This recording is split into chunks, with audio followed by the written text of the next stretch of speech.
તો તેજસજી આપણી સાથે જોડાયેલા છે. તેજસજી, આજે હવે ખાસ ઓપ્શન રણનીતિ માટે તમારી ક્યાં નજર પડી રહી છે?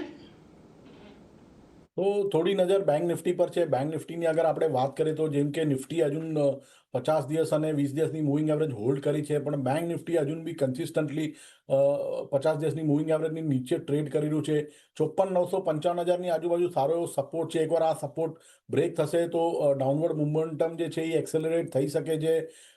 પોસ્ટ ધ ફેડની જે જેક્સન હોલમાં મીટિંગ હતી એમાં જે આવનારા દિવસોમાં રેટ કટની જે સ્પીચ આપી હતી જેરોમ પોવેલે, એના પછી બી આજે આપણે કોઈ બેંક નિફ્ટીમાં કોઈ સુધારો જોઈ નથી રહ્યા. તો મને લાગે છે કે એક ફ્રેશ બ્રેકડાઉન આવી શકે છે બેંક નિફ્ટીમાં.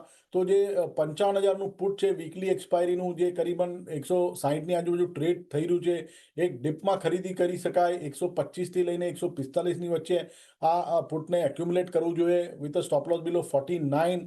આમાં પહેલો લક્ષ્ય રહેશે 250નો અને બીજો લક્ષ્ય રહેશે 350નો.